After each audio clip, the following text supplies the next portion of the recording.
Good afternoon and welcome. Thank you for joining us for the Johns Hopkins School of Education for our virtual information session.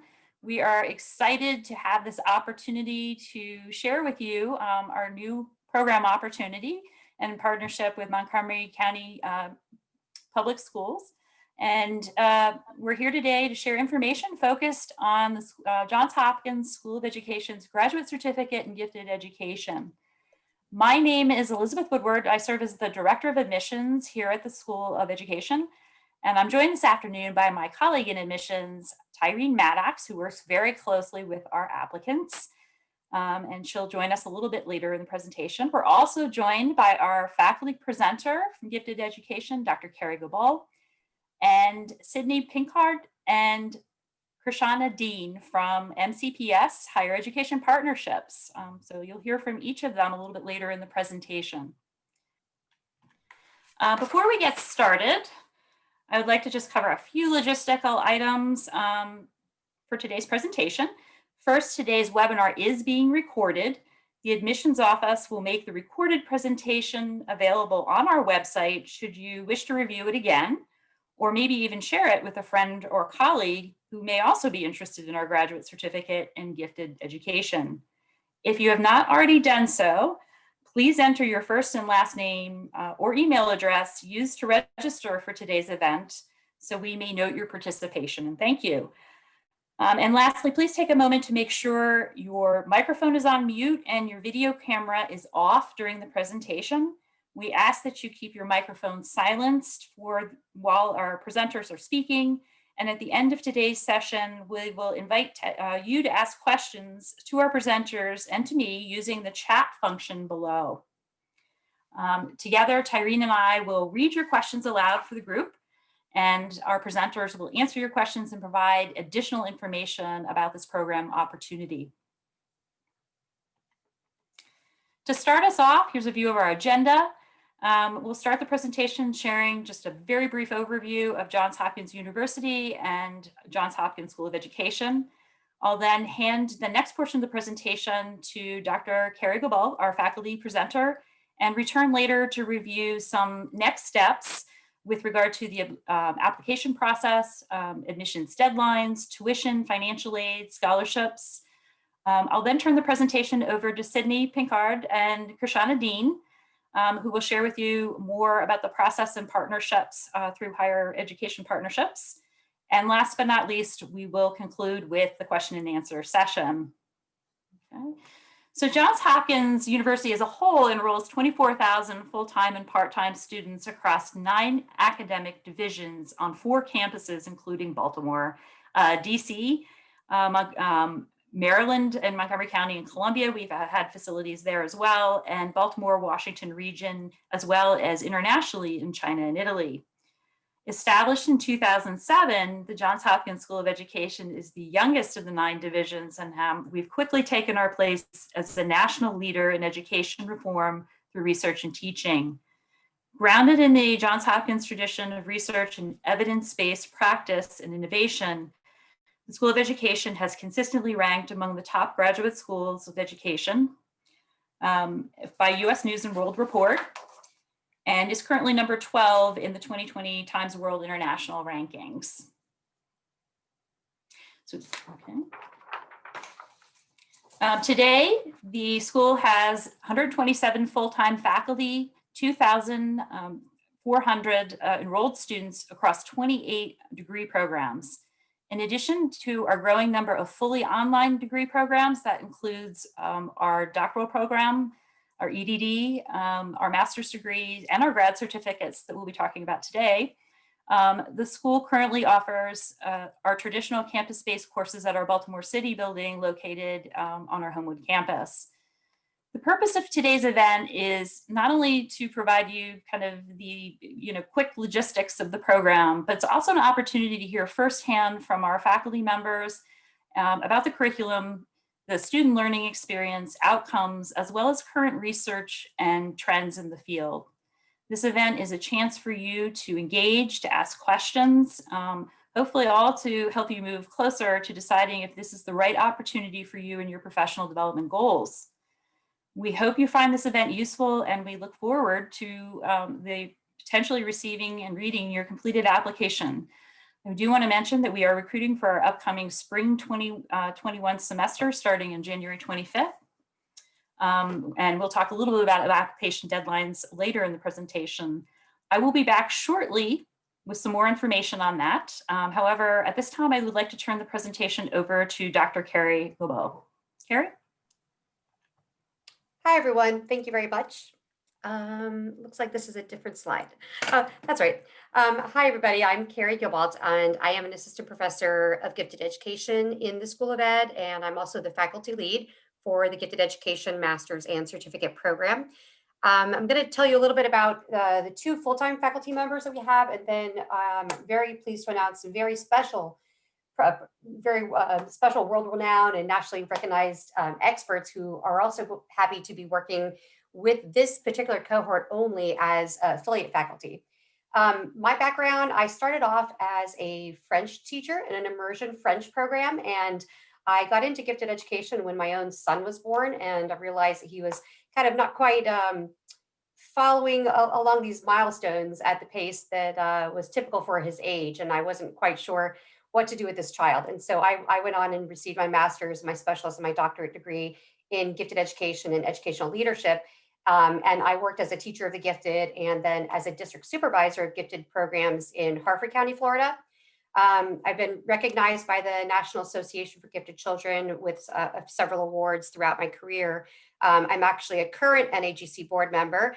This is my third term on the NAGC board, and I'm really excited that Krishana is with us this year. Also on the board, and my colleague, Dr. Jonathan Plucker, is also the president. I've recently served the American Mensa Association as the Director of Science and Education. I've been a trustee on their Mensa Education and Research Foundation Board. And I've also served as president of the Maryland Coalition for Gifted and Talented Education very recently. I'm now the past president, and I am a former chair of the Maryland Council Gifted Advisory Board. So I've had a lot of expertise in leadership and in various organizations that are, at the state, national, and international level. And so that's a special thing that I bring to this program are some of those connections. And, when you're working hand in hand and collaborating with, with some of these people that you're actually going to be reading their articles in our classes, Dr. Plucker and I are, know these people. And so we're able to kind of bring them in and have them as guest speakers, which is a very unique thing to Johns Hopkins. Some of my research interests, I'm currently conducting some studies, again, related to academic acceleration. Parenting the gifted is a special interest of mine, and the affective characteristics and needs of the highly gifted. And on the next slide, you'll see some background about my colleague, Dr. Jonathan Plucker. I'm sure a lot of you have heard his name or know of Dr. Plucker. He is a world-renowned professor in the field of gifted education and creativity. He wrote the book. You can see right here. He wrote the book on creativity and innovation. He's decades of research in creativity and excellence gaps. If you've heard of the term excellence gaps, he pretty much coined that term with his colleague Scott Peters.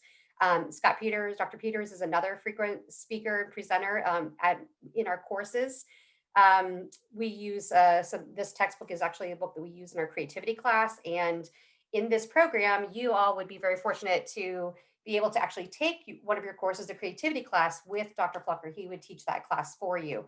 You can see here a little bit about his background, but just, tons of publications to his credit, books and articles and tons of research. He's been received numerous awards, Distinguished Scholar Award, and many awards through the American Psychological Association, APA, ERA, and all of these. So too many to list here. You can Google him or me and find out a little bit more about our work and backgrounds if you're not familiar with us. But we are both very excited about this partnership and to be able to work directly with you all.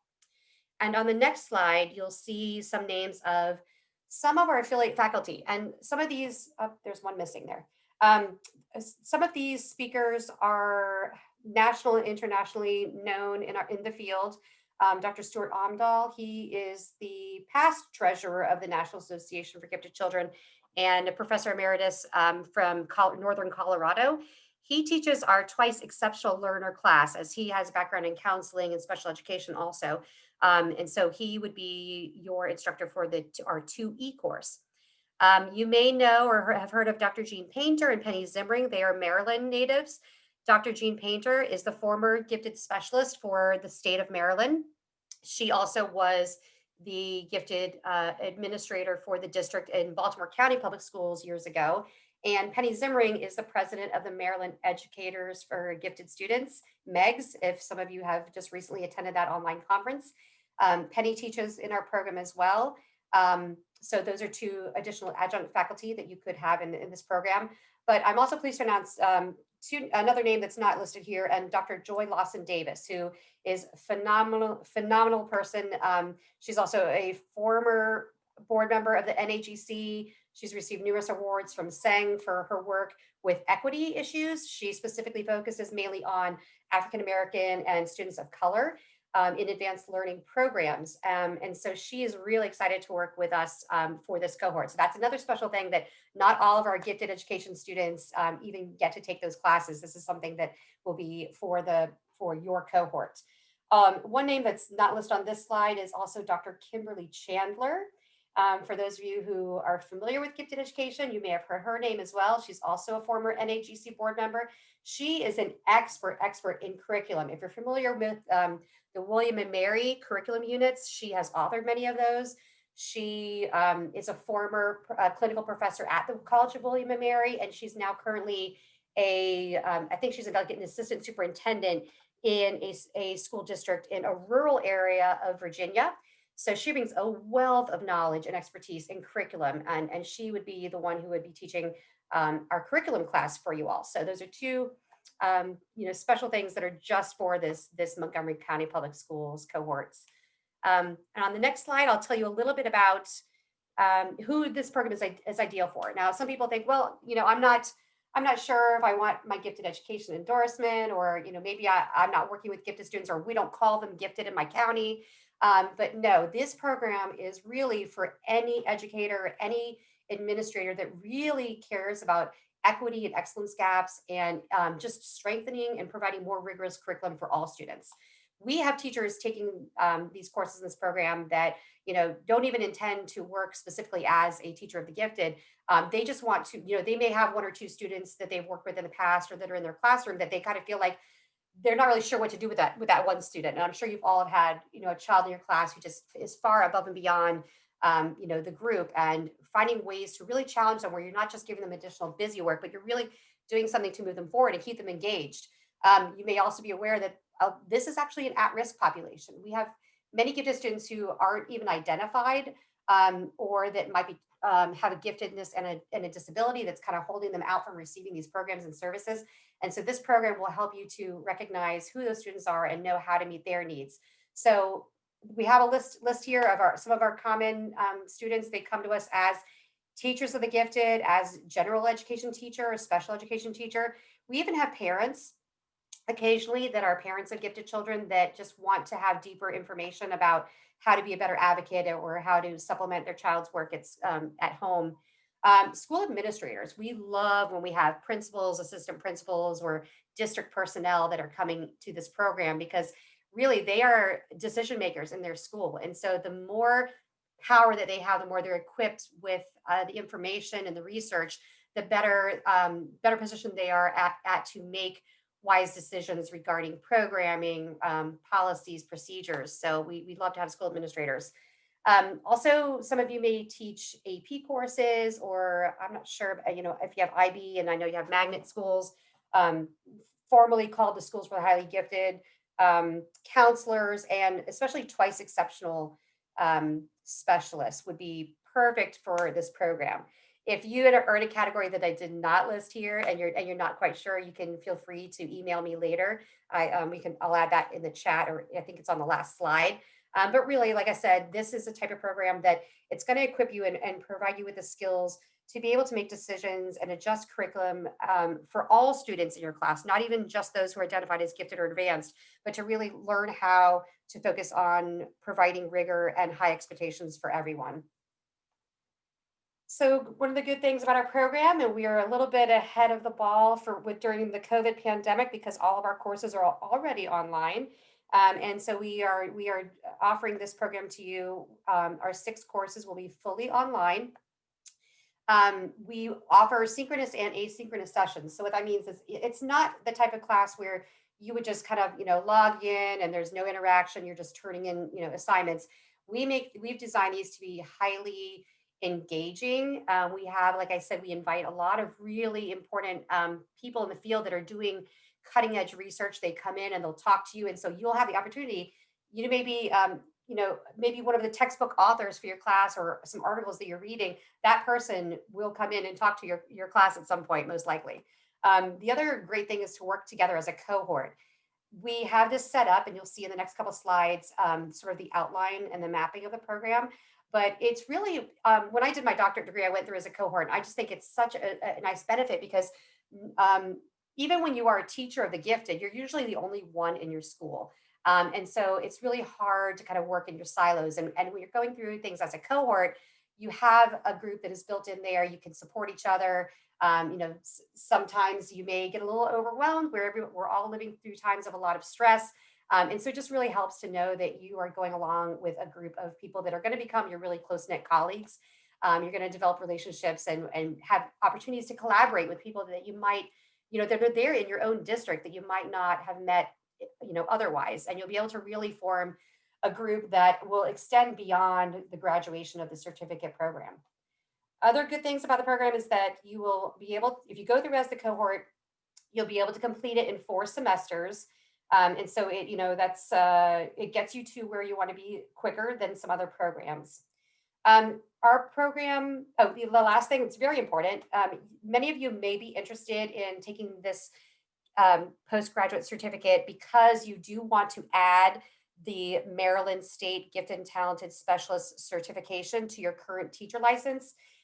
It is not a initial teacher licensure program, and this certificate, it's kind of like the administration and supervision, where it's a specialist certificate. So it does have its own kind of requirements that are outside of Hopkins, which includes you need to have 27 months of teaching experience and hold a master's degree when you do apply for that. So if you're taking this program, the graduate certificate, and you don't have a master's, we can talk later, but we actually do have a master's program also in gifted ed that you could look at, or combining 2 certificates if that is something that you would need in order to get that state certificate. But other than that, all of our programs are aligned to the certificate. And so most of our students that come through already do have a master's degree, and they're adding on this graduate certificate, and then they're getting that Maryland add on to their teaching or administrative certificate. On the next slide, just a brief overview. So it's 18 credits, that's 6 courses. It's actually 5 classes and a practicum, and I'll talk about the practicum in a minute. You're going to basically be learning about the foundations in our field, characteristics of gifted and talented students, and really hone your knowledge and skills in curriculum instruction design and assessment to meet the needs of academically talented students. So the Maryland State certification, so I think I just saw a question in the chat box about what is the benefit of that. In the state of Maryland, it's very interesting. Some states require teachers to hold the certificate in order to be hired in a position. In Maryland, that is not the case. It's up to each district, and I believe your district does not require that. But if you wanted to go on and seek, a position in the central office later on, or in a leadership position, this is something that would really be, a wise thing to add on, because you're going to qualify for it anyway with this graduate certificate if you have a master's. And so I would encourage everybody to go ahead and apply and add that to your certificate. I think it makes you more marketable. I think that, some people too that may move around, if you're going to maybe move to another state, or I know they don't want to lose you in Montgomery County, but let's say, you moved and now you're in Virginia, there's a lot of reciprocity. And so you would be able to apply and have that certificate there. But it's just always a good thing to, if you qualify for these, go ahead and get that added on to your current teaching certificate. So for this program, for all of our graduate certificate programs in the School of Ed, you typically have about 3 years to complete it. So what that means is, let's say you get started, we want you all to stay together as a cohort, and we want to encourage and support you so that you can graduate on time. But we know that life happens, something might change, you might need to take a little break. you know that would you wouldn't be necessarily picking it back up with a cohort, but you would have 3 years in order to complete the program and receive the graduate certificate. And again, it can be completed in 4 semesters if you go through as a cohort. On the next slide, this is an outline. So we're kind of designing sort of two cohorts for you all. I really want to encourage you to apply now because I think that we're really looking at building this up and getting you started right away. And I know you're going to have a really good shot of being selected and getting to start in the spring if you apply early to this. But if you're not quite sure, you're on the fence, or you need some time to kind of think about it, we will have a second cohort that will start in the fall. But this is sort of mapped out what it would look like so that you get your biggest bang for your buck. We know that in a minute, Sydney will talk a little bit about your reimbursement through your own district, but we wanted to maximize that benefit for you. And so the way that we have scheduled this is in the spring, you would take 2 courses. And when I say spring, you can see the dates here. The calendar has already been set. It would be the gifted learner and the curriculum course. And so those are kind of 2 introductory courses. And then you would not take anything in the summer, but in the fall, when you come back, you would have, again, 2 courses. And then you would have 1 course in the spring, and then you would wrap it up in the fall with your practicum. The second cohort on the next slide, you will see that starts in the fall. Those dates, those precise dates haven't been announced yet, but it's about August to around December 18th this year. And it's pretty much the same outline, except you can see in the spring you would have 1 class, in the fall 2, and in the spring 1. I think on the next slide I'll go into a little bit more detail about these courses. So we'll go ahead and move over.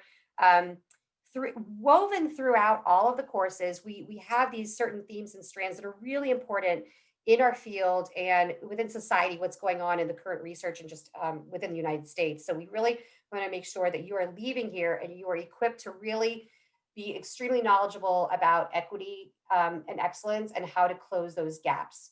We also want to prepare you to be able to work with twice exceptional learners. They are significantly underrepresented in programs. And actually, we give you guys kudos. You're one of the few districts and a model really for the United States to look at folks that are actually identifying and doing something for twice exceptional learners. So this is something that's kind of unique to Hopkins. Also, not many gifted ed programs even have any separate coursework on twice exceptional learners, but we do. So we think that's another reason why we're a pretty good fit for Montgomery County Public Schools. The other piece is that our instructors are nationally and internationally recognized experts in our field. So you're gonna be working with people that are doing the current research that, when you read an op-ed about gifted education or an article, you're going to have those types of people are going to be teaching these courses or are going to be guest speakers for you. And then basically it's going to be very comprehensive. The coursework is just really looking at how, just on a global scale of how we find these students, how do we adjust, what do we do, and how do we assess and make sure that they are making progress in their educational path, whatever that might be for all advanced learners. On the next slide. Okay, before admissions picks up there, I just want to briefly just mention the practicum. I didn't get to really kind of talk about that coursework very specifically, but the practicum is one that I do get a lot of questions about. At some schools, a practicum means you're doing an internship, and that is not what our practicum is like here. Our program has been approved by the Maryland State Department of Education, and our practicum, no matter what your employment situation is, where you're working, you will be doing your practicum within your own position. So you may, if you don't teach gifted and talented learners, you might be identifying a small handful of students in your class that you think could be advanced learners, and you may be modifying some of your curriculum and kind of implementing some projects and assessing that growth. So you're going to be having a customized experience based on where you're working, what students you have access to, and also what your career goals are. So we also, we do have administrators, it's going to look different from a principal than it would for, a kindergarten teacher that it'll depend on what their role is, but we really will customize that and make sure that you're getting a really an experience that's going to be beneficial to you and that fits within your current role. Nobody needs to quit their job and go do an unpaid internship. That's not how it works here. So I just want to make sure I touched on that. So I'm going to hang out. I know we'll have some questions at the end for me, but we can go ahead to the next slide on admissions. Okay, thank you. So I'm just going to do kind of a brief overview of kind of our minimum requirements. And then as Dr. Gobo stated, if you're interested in the GT specialist certification, that does come with some additional parameters. It's not necessarily an admissions requirement for us, but we do require that as a basis that you have an earned 4-year bachelor's degree. And if you have a master's degree, great. We do require 3.0 cumulative GPA or better. In all of your coursework. A completed application, it's an online form, fairly straightforward. We do ask that you, it does require, and you're instructed along the way to upload your CV, resume, and a personal statement, and a payment of an $80 application fee, all which is payable within that system. Coming separately, but you will be asked in the application to provide the names and email addresses of 2 recommenders, professional or academic, that will submit letters on your behalf.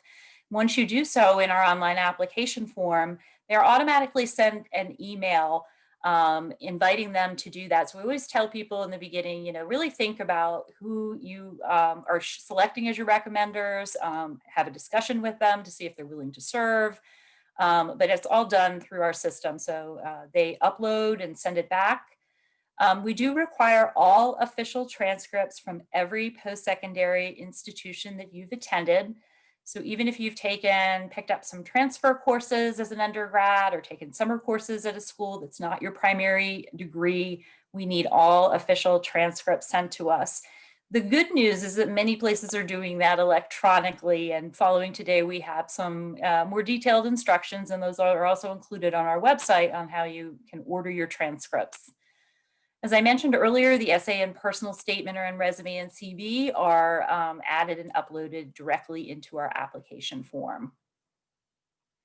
Once you have completed your application, and our online application system will communicate with you throughout that you successfully submitted, that your application is complete, we do package that. It is sent to, all decisions are made on admissions decision by the faculty and their admissions committee review.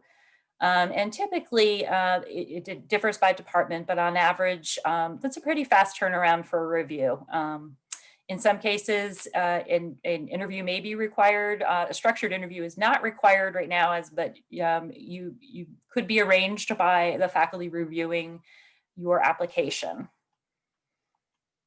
If we have anyone who is international, who's a non-citizen, or perhaps you were educated and received your degrees internationally, we do have a policy that we ask that you have your any degrees earned, have your transcripts evaluated. If it's been outside the United States or Canada, we definitely, we have a list of very detailed instructions on our website for you to follow on doing that. And basically you would request your transcripts from your foreign university of your choosing. You can choose a credential evaluation service. They will evaluate your transcripts and send us the results of those. So we have, again, pretty detailed information on our website, and Tyrene and I are always available to answer any questions about some of these items. This is basically our tuition and fee structure for MCPS. So you can kind of see the cost of a 3-credit course. As Dr. Gobo covered previously, it's 18 credits. And we do have the application fee, and each semester we do have a registration or enrollment fee. And I know Sydney Picard will be talking a little bit about that and benefits a little bit later, but thought we'd give you a preview of that. And then just to let you know that this graduate certificate is eligible for federal financial aid. About 82% of our School of Education students do borrow some form of graduate loans through the federal financial aid system. If you are interested in doing so, I always encourage students, while you're filling out the application, fill out the free application for federal student aid form that's available online. It doesn't obligate you to borrow anything, but it may give you an idea of what you'll be eligible for. So you don't necessarily have to get an offer of admission right away to fill out that form, and it doesn't obligate you to anything until you're admitted and you're enrolled. We also offer a limited number of institutional scholarships, primarily our School of Education Endowed Scholarship, and those are available for fall and spring semesters. The average range of those scholarships can be anywhere from $500 to $1,000. It is a need-based scholarship, so it does require you to fill out a FAFSA form and does have a short essay requirement. I also encourage students, because I have been speaking to applicants recently who have had some success with some external scholarship resources, if you're interested in those as well. Teacher.org, scholarship.com, they have all kinds of small scholarships and scholarships for continuing teachers who are interested in professional development. So I would encourage you to do your research there as well. And now I'm going to turn over the presentation to our friends in the Higher Education Partnership Program. So Sydney, would you like to share your slide deck? Yep, I'll be happy to do so. Let's see if I can remember how I did it. All right, bear with me, almost there. Okay, so I'm just going to continue with a few slides, if you will, for part 2 of the presentation. And the team at Hopkins really has done a masterful job of describing to you what you'll get in your participation in the graduate certificate offering that they have for our employees. I want to spend a little bit of time along with Kirshana Dean, who's a supervisor in the Accelerated and Enriched Instruction Office at MCPS, just to talk a little bit more about the partnership from the lens of MCPS. And Kirshana, do you want to start with this first question? How does MCPS and the Johns Hopkins Partnership in Gifted Education meet employee and systemic needs? Yes, and thank you, Sydney, for that. Welcome. Good afternoon, everyone. A couple of things. One, Dr. Cabral already shared with you a little bit about the credentials for Gifted and Talented Educational Specialist certification. So I'm just going to really touch on the first two. One, whether you're in a school that offers a local or regional magnet program or gifted program, such as the Centers for Enriched Studies, Middle School Magnet, Middle School Consortium, or the secondary magnet programs, this partnership would be great for you. We're talking about building your capacity to deliver enriched and accelerated instruction directly in your school, from our youngest learners all the way up to 12th grade. The other piece, and I have to say, I said it in the chat, we are so fortunate to have the diverse group of experts to come to work with us, because we also have a diverse group of students identified as gifted and talented, as well as students who are demonstrating potential. And so this program offers you the opportunity to be able to meet their needs directly in your classroom. So we wanted to just share this opportunity with you.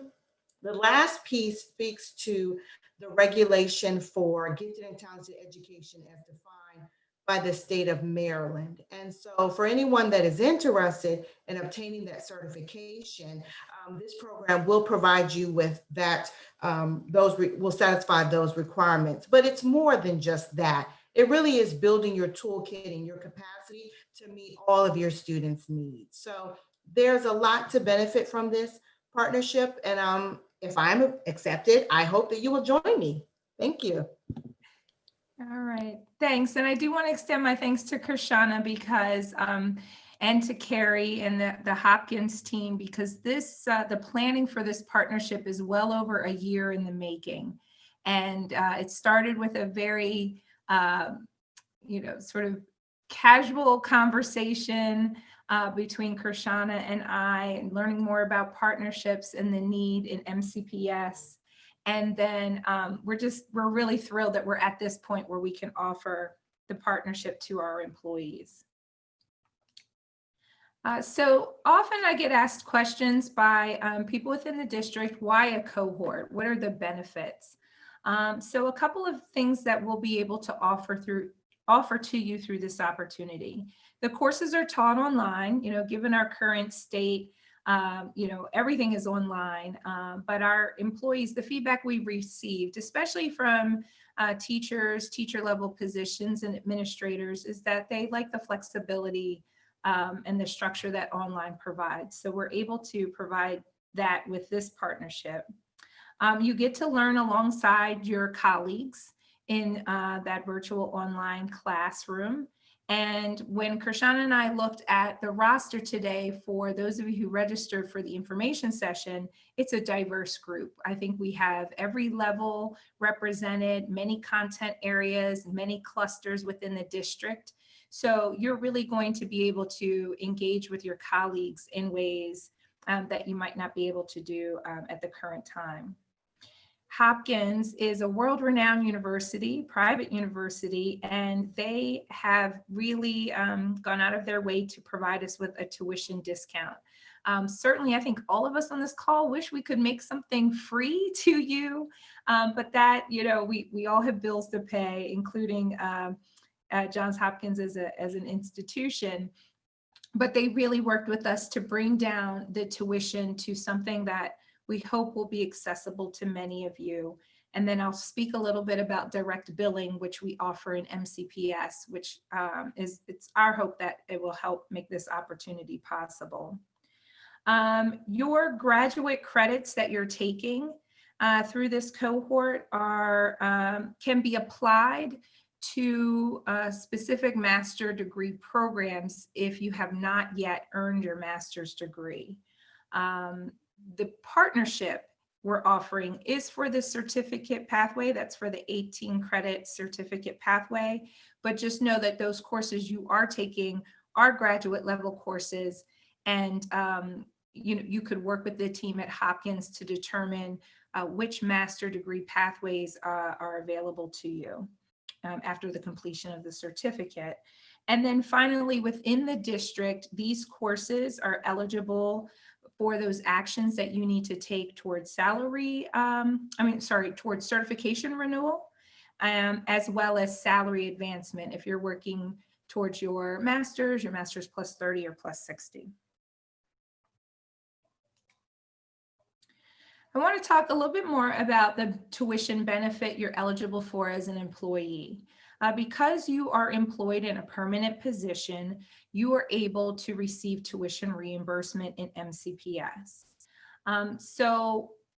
What I'm describing now is something we refer to as direct billing. So what Johns Hopkins has agreed to do as a part of the partnership is that they're going to generate a bill for you at the time when you register for your courses. And that bill is going to reflect the tuition cost and fees that are your out-of-pocket expense. So that's going to be the money that you need to plan for to take the courses. What they're going to do, though, is subtract from that the amount of tuition reimbursement that you're eligible to receive as an employee of the district. And once you complete the courses, so each semester, if you're taking 1 or 2 courses, depending on the semester, when you complete the course, you need to successfully complete the course with a grade of A or B, which is in alignment of the expectations of graduate school. Then Hopkins will generate an invoice. They generate a big old bill for MCPS, and it will have the courses of the cohort members. And they'll send MCPS that invoice, and we will pay the remaining tuition amount on your behalf. So what direct billing does is it eliminates the need for you as an employee to seek tuition reimbursement on your own. If any of you have gone through that process, you know it comes with some challenges sometimes. You have to be very patient. But this way, by creating a direct billing model, it reduces some of your out-of-pocket expense at the time that you register for your courses. There is a caveat to this. You do need to be successful in the course, as well as if you withdraw after the appropriate add drop period that Hopkins will communicate to you, or if you earn an incomplete. MCPS doesn't pay for, we can't pay tuition for a course that doesn't have an earned grade. That rarely happens. Those situations usually come with some very special circumstances, and we typically work together to outline for employees what your options are, should that be the case. A couple of other items that I like to share with employees as you consider partnerships, because partnerships are options that we want to extend to our workforce. But they also come with a systemic need, the need to develop our workforce and our teachers' capacity to meet the needs of our students. And so there may be aspects of the partnership that might not be matched or aligned to all of your goals, and that's perfectly fine. It's not a requirement that you only consider partnerships. You do have other options in types of open enrollment formats, and Hopkins has a wealth of programs that they can offer to you outside of partnerships. So just know that these are options that that you do have. A couple of questions that are frequently asked by employees is that when you complete courses, those courses can be eligible towards your salary lane advancement and recertification. But any of those actions are employee-driven actions. They don't happen automatically because you are a member of the partnership. So that's one thing to keep in mind. Those actions are managed by the MCPS certification unit, and you do that independently. It's not automated. And so that you just want to make special note about those actions you will need to take. I also find it, in my experience working with employees who are in partnerships, please be proactive with your communication to both the team at Johns Hopkins University as well as MCPS. If you're running into any type of challenge, or if circumstances require you to what we call stop out of a cohort. I mean, given the events of this past, of the year 2020, there's so many things that are unexpected and we're not able to plan for. And so you don't really have to go into detail with MCPS as your employer about any of those challenges you might be experiencing, but I'm just a big believer in making sure you have the information you need to help you make decisions when you're weighing some of those things. So please just reach out to me as well as to Hopkins if you're running into some challenges with completing your courses, if you need support, and we can offer to you what some of those resources and options can be. And then finally, I just want to reiterate that the partnership we're offering to you is for the certificate pathway. So again, Johns Hopkins has a master's degree pathway, and that may be something you want to pursue after you complete the certificate coursework, but you would be doing so outside of a partnership, and it doesn't come with the direct billing feature that we have approved for this opportunity. And then I want to be mindful of the time, so we have time for questions. I just have a few more tidbits to share with you, and I'm hoping that it'll address any questions you might have. So earlier in the slideshow, Liz showed you the cost for a 3-credit course that you'll be taking. So in some semesters, you'll be taking 2 courses, and there are a few semesters where you'll only take 1. So the total tuition cost of a class as a part of the partnership is outlined on the slide. It's $2,118. The amount of money, that's a standard amount that MCPS commits to financial support if you're a part of the partnership, is $1,096.50 for a 3-credit class. And that's equal to what you would receive in tuition reimbursement. So if you do the math there, your out-of-pocket tuition cost is $1,021.50. In addition to that, there are some fees. And so there's a technology fee, of course, because these courses are offered online. And that's $15 a credit. So for a 3-credit class, you're looking at $45. So what is circled for you in red is your out-of-pocket cost for a 3-credit graduate course at Hopkins.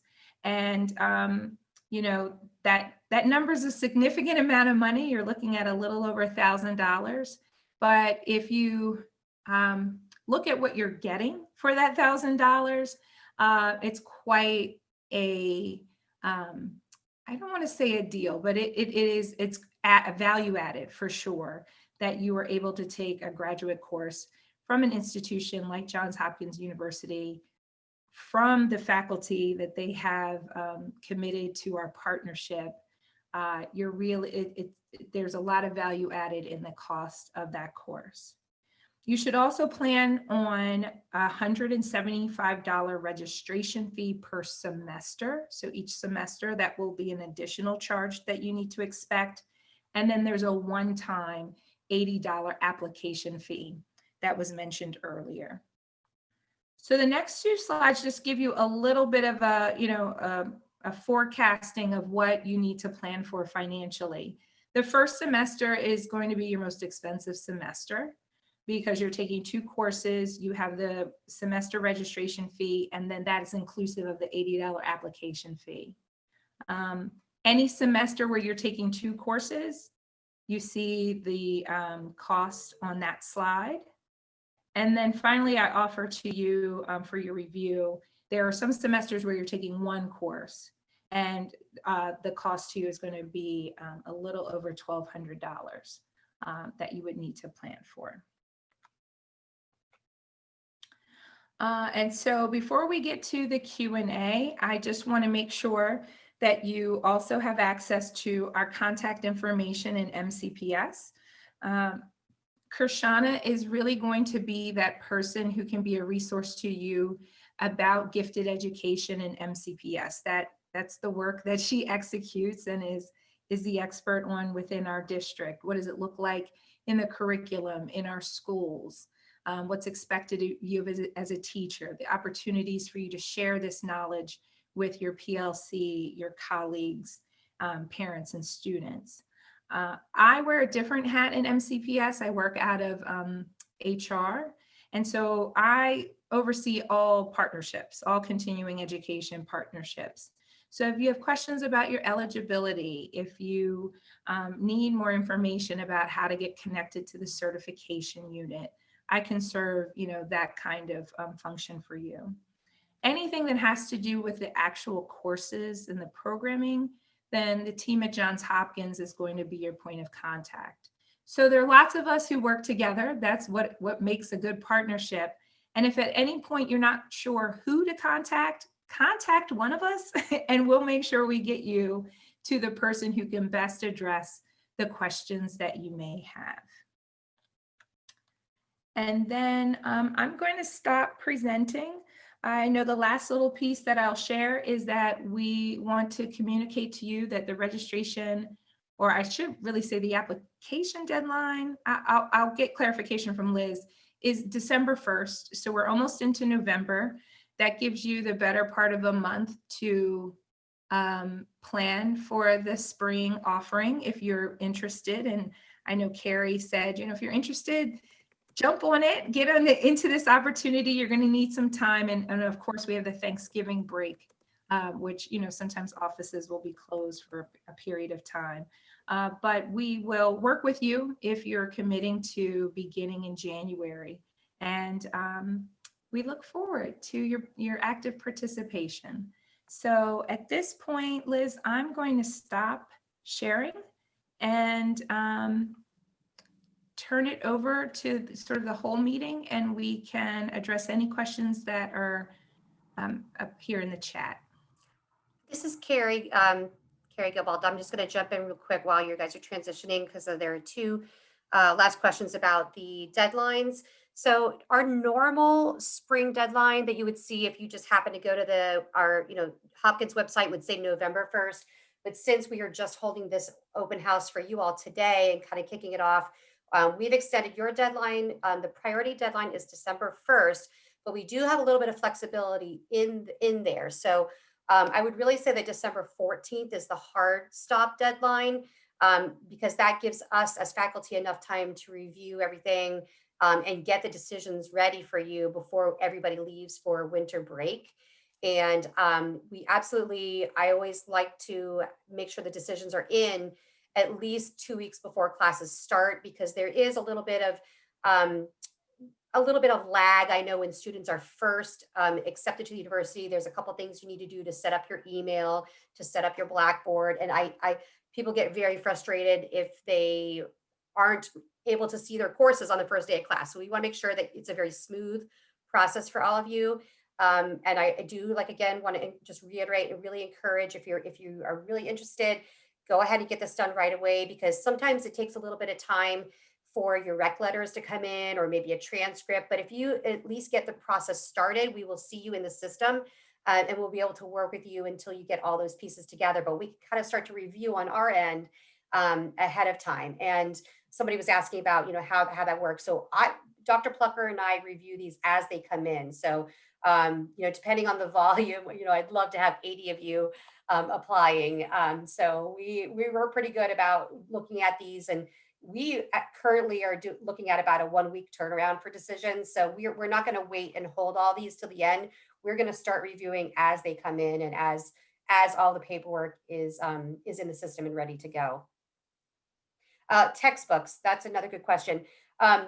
We have set the courses up to, I think there are only 2 classes that have required textbooks, and we have shopped around to make sure that they are affordable, that you can find, a Kindle version or something that's usually about $25 is about the max for a textbook.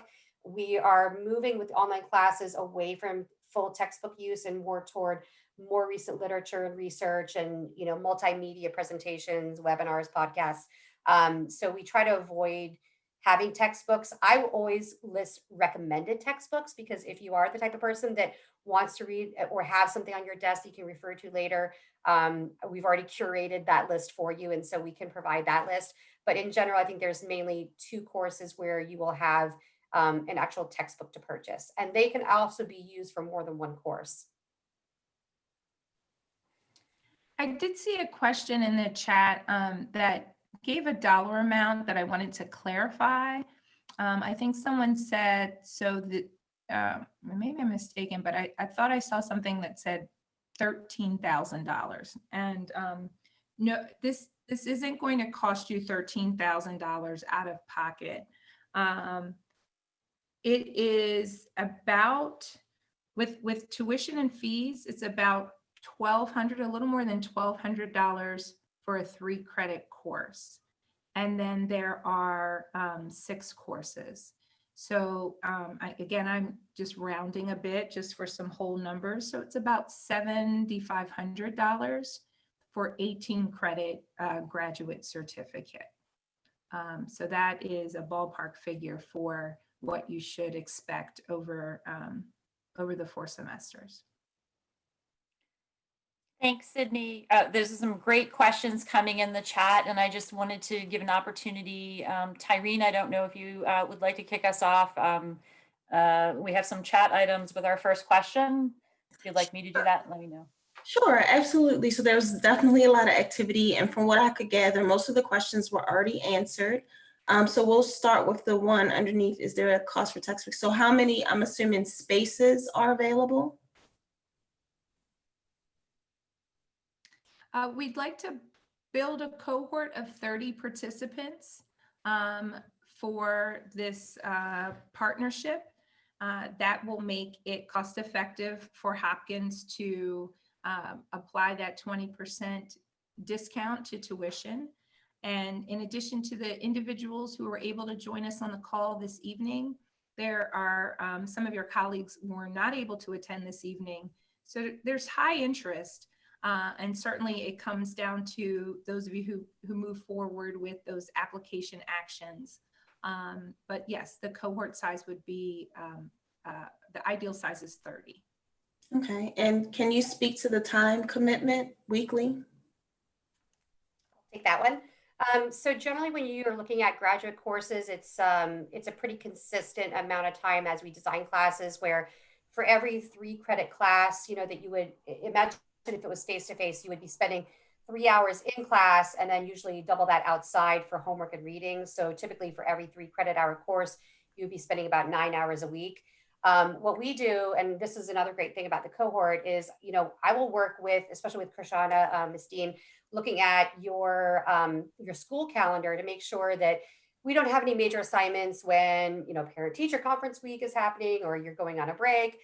So we can really kind of customize that way. But it's all, we've all these courses that you would be taking have already been piloted and run and readjusted a couple times now. And so we've been able to really get feedback from our students about if there was a module where it was, oh my gosh, that was just way too much reading, or we needed to add some more information here. So we've really adjusted it to make it very manageable, because everybody taking these classes is also working full-time and has families or other obligations. So it is very manageable, but a good guideline just for any graduate course is to kind of expect about 9 hours a week to put into that. It's going to go up a little bit or down a little bit. And plus, if you're a fast reader or a slower reader, we try to make sure that it's not in an online class. It can be really difficult if everything is just text-based. And so we try to balance that where, you'll have presentations to listen to or to watch rather than just reading all these really intense research articles and book chapters. So hopefully that answers that a little bit. And let me just add on to that. Somebody's asking about examples of assignments. So we have throughout the courses, there are certain what we call key assessments that are pieces that are collected. And so that's pretty consistent from class to class. Others might vary a little bit depending on who's teaching it. But for instance, we have in the introductory course, you will be learning about what giftedness means, intelligence, how students are identified, and you'll select a special population, a group of special interest to you that's usually at risk. So, might be gifted students of color, low-income students, and you'll be doing a little research project and then creating a presentation that can be shared with faculty and staff. In another course, you will be taking a lesson plan and redesigning it to making it appropriate for a student who's twice exceptional. Some other classes, you might be doing some lit reviews and conducting some research in that aspect, but everything that we have designed, one of the really positive pieces of feedback that we get from our students is that it's always something that you can take and use in the classroom. So it's not just that theory that's so far out there and detached, what do I do with this? All assignments are very carefully crafted so that you're able to take that research, apply it, translate that, and then create something that you will actually use, whether you're in a classroom or an administrator role, or working with even with parent groups. There's something that you will be able to use and share with an authentic audience. Okay, what updates, if any, do we have from MSDE regarding COMAR regulations and GT, specifically around timelines? I can speak to that one because that's actually an internal decision. So when MSDE adopted the new COMAR for gifted and talented education, summer of July 2019, one of the stipulations was that they wanted to see teachers and administrators to receive the GATE certification, particularly those that were taking on leadership. That is an expectation eventually for all local school systems. Currently, right now, we have not adopted that in our GT policy for Montgomery County Public Schools. We are in the midst of conversations around that. So it is not an expectation at this time that you must have the GATE certification. In order for us to have that certification, we would have to have a program such as this available to all staff before you can put that kind of regulation out there. So we're not in that position right now that it is required. When that becomes required, we will definitely provide that update to the school system and the Board of Education. So you'll get far enough advance notice for that.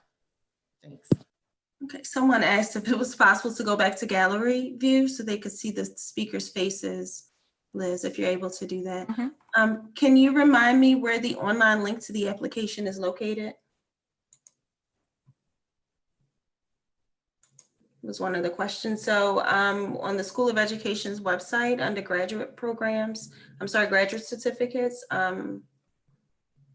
there's an apply online option. Is there someone else where it will be housed with you guys, or?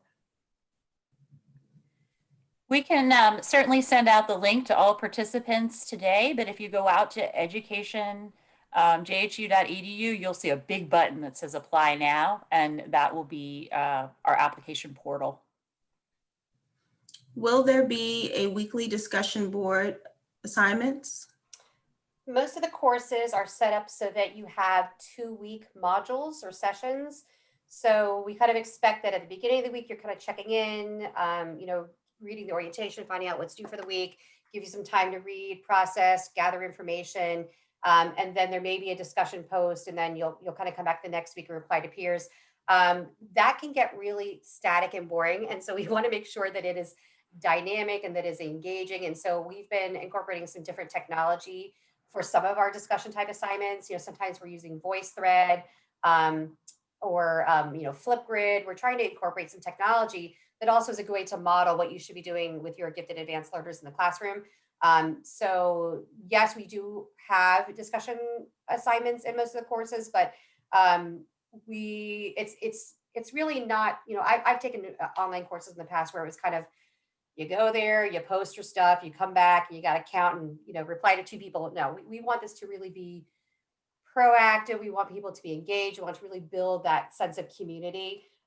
So we do make sure that there is a way to kind of infuse that into there. We also allow, sometimes we might have a discussion topic where you are recording your voice rather than typing it all out. But there is a very high level of engagement that is expected in all the courses.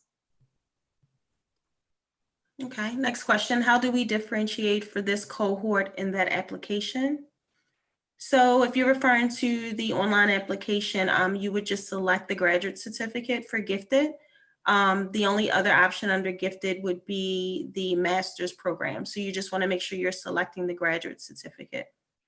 There's also a cohort option button. So when you go on and the application will ask you to identify your degree type, which would be graduate certificate, and then gifted education, and then it will say MCPS cohort option. So that's how we ask you to do that. But that raises a good question. We can definitely send some very defined directions to make it easier for you following today's presentation.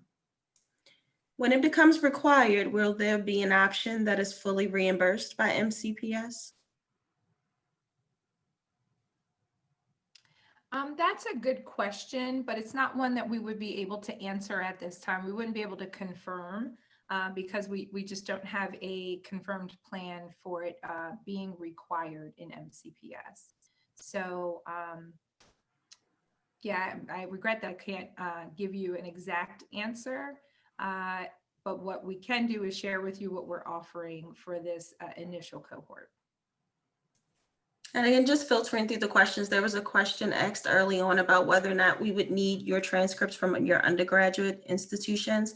We require all transcripts, official transcripts from any institutions that you've attended for credit, regardless of whether or not you've actually graduated from that institution. Even if you've taken a few courses, we will require those transcripts as well.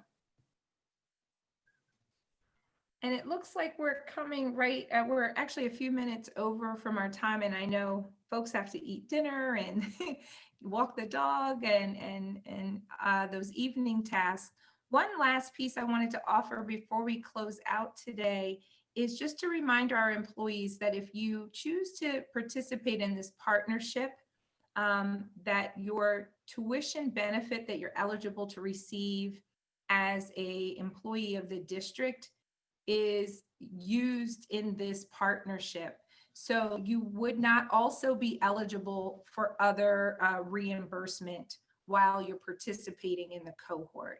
I can't imagine that you would be taking, sort of multiple graduate programs at the same time, but, we have some go-getters out there.